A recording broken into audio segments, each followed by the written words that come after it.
अस्सलाम वालेकुम dear students. आज के लेक्चर में हम बात करेंगे about the OR gate. Students, last lecture में हमने लॉजिक गेट्स के बारे में इंट्रोडक्शन देखा था, ठीक है। उसकी कुछ टाइप्स को भी डिस्कस किया था, जिसमें सबसे पहली टाइप है और गेट, जिसको हम आज के लेक्चर में एक्सप्लेन करेंगे। तो और गेट का इंट्रोडक्शन क्या होता है, इसकी सिंबल क्या होती है, इसका ट्रुथ टेबल क्या होता है और इसका बूलियन एक्सप्रेशन क्या होता है, वो सारी चीज़ें जो है वो हम आज के लेक्चर में डिस्कस करेंगे। तो स्टार्ट करते हैं इसके इंट्रोडक्शन के साथ। The logic gate having two or more inputs, ऐसा लॉजिक गेट जिसकी दो या दो से ज़्यादा इनपुट्स होती हैं बट ओनली वन आउटपुट, लेकिन जिसकी जो आउटपुट है वो सिर्फ एक ही होती है। इस तरह की गेट, लॉजिक गेट को हम क्या नाम देते हैं? और गेट। यानी कि जो और गेट होता है उसमें आउटपुट्स आपके इनपुट्स आपके पास दो या दो से ज़्यादा हो सकती हैं, बट जो आउटपुट है वो आपके पास क्या होनी चाहिए? सिर्फ एक होना। पहली बात ये। दूसरी बात क्या है इसमें? Which is low when all inputs are low, यानी कि जो आउटपुट है ना वो हमारे पास लो, आउटपुट की वैल्यू लो कब होगी? जब हमारे पास जितनी भी इनपुट्स होंगी वो सारी की सारी वैल्यूज़ क्या होंगी? लो होंगी, ठीक है। तो फिर हमें आउटपुट भी क्या मिलेगी? और लो मिलेगी, when all inputs are low. While, जबकि एक और कंडीशन भी है, आउटपुट इज़ हाई। और आउटपुट हाई कब होगी? If any one or all inputs are high, अगर हमारे पास उन दो या दो से ज़्यादा जितनी भी इनपुट्स थी, अगर उन वो तमाम की तमाम इनपुट्स की वैल्यू हाई हो, या उन तमाम में से कोई एक इनपुट की वैल्यू भी अगर हाई है ना, तो आउटपुट हमें क्या मिलेगी? हाई ही मिलेगी। तो इस तरह के लॉजिक गेट को हम क्या नाम देते हैं? आर गेट का नाम देते हैं। क्यों? Because output is high if any और ऑल इनपुट्स आर हाई। ठीक है स्टूडेंट, तो ये था हमारा इसका डेफिनेशन और गेट की, ठीक है।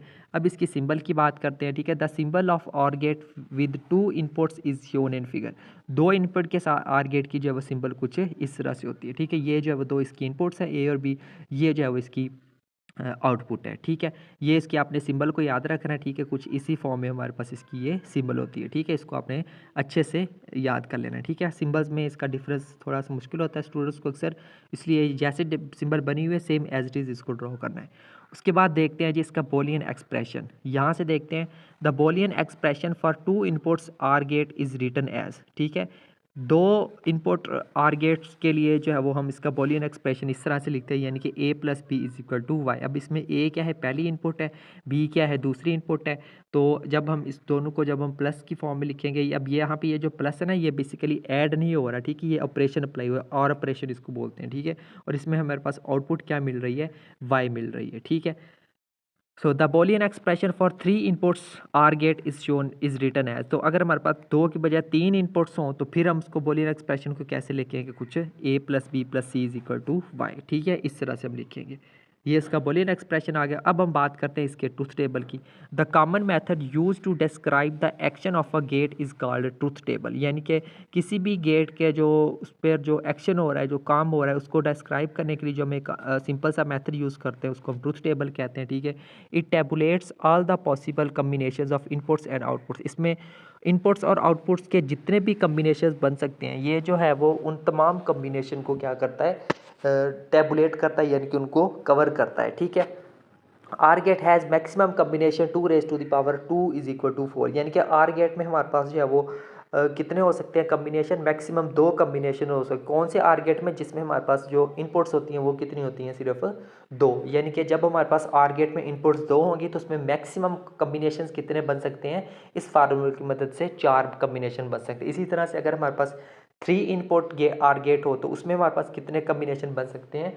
8 कम्बिनेशन बन सकते हैं। इसी तरह अगर आप चार इनपुट्स वाला ले सकते हैं, 5 वाला भी आप ले सकते हैं, ठीक है। अब आ जाते हैं जी इसके ट्रुथ टेबल के ऊपर, ठीक है। तो ये दो इनपुट्स वाला ट्रुथ टेबल है हमारे पास, ठीक है।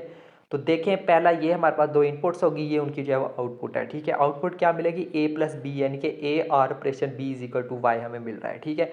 अब क्या था? इस आर ऑपरेशन है क्या? आर ऑपरेशन से मुराद यही है ना कि अगर एक भी इनपुट की वैल्यू हाई है तो हमारे पास आउटपुट क्या होगी? हाई। अब आउटपुट इनपुट हाई या लो होने से क्या मुराद है?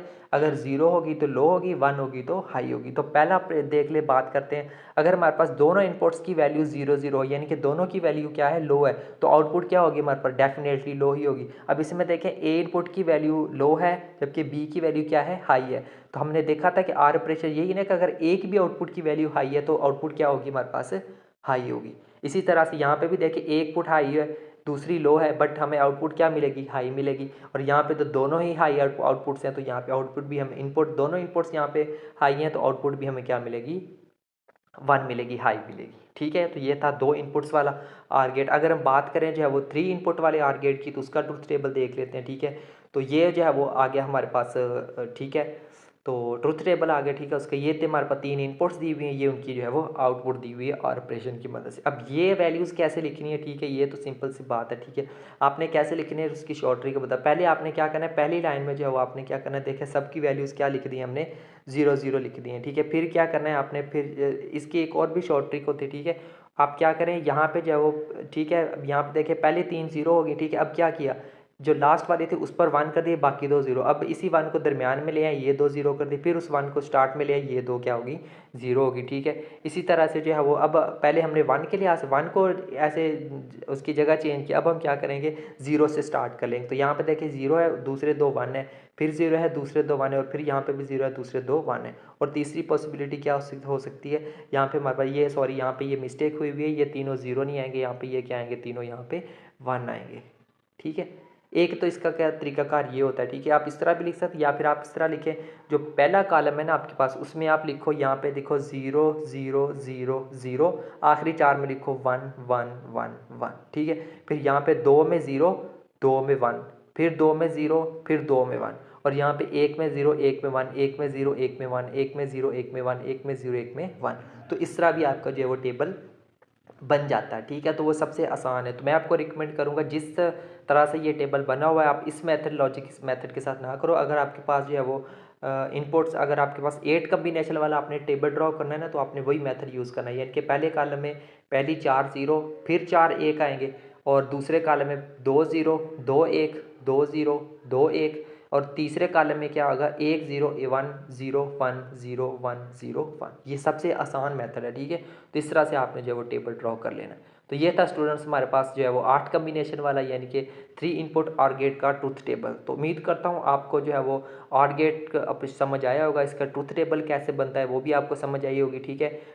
ये यहाँ तक हो गया, ठीक है। तो इसको, अब ये इसकी आउटपुट कैसे आ रही है, ठीक है, उसको एक दफ़ा देख रहे हैं। तो वही आर ऑपरेशन ही हमने अप्लाई करना। अब देखिए यहाँ पे या वो तीनों आउटपुट्स क्या हैं, लो हैं, 0 है, तो आउटपुट क्या होगी, 0। अब अगर हमारे पास किसी एक इनपुट में भी अगर वैल्यू 1 है ना, तो उसका आंसर क्या आएगा, हमारे पास 1 है। तो देखो बाकी जितने भी आ रहे हैं सब में देखें हमारे पास कहीं ना कहीं एक एक 1 तो आ ही रहा है ना, तो हमारे पास जो आउटपुट क्या होगी, हमेशा 1। अब लास्ट पर ये ये 0 0 नहीं है, ठीक है, ये मिस्टेकनली लिखा हुआ है, यहाँ पे क्या है, 1 1 आएगा, ठीक है। तो आंसर भी क्या आएगा इसका, 1 ही आएगा, ठीक है स्टूडेंट। तो ये था हमारा आज का लेक्चर, जिसके अंदर जो है वो हमने आर गेट को डिस्कस किया है, आर गेट का ट्रुथ टेबल को बड़ी डिटेल में डिस्कस किया, उसका बूलियन एक्सप्रेशन समझा, उसकी सिंबल, और उसका साथ में इंट्रोडक्शन देखा था। तो उम्मीद करता हूँ आपको आर गेट समझ आ गई होगी।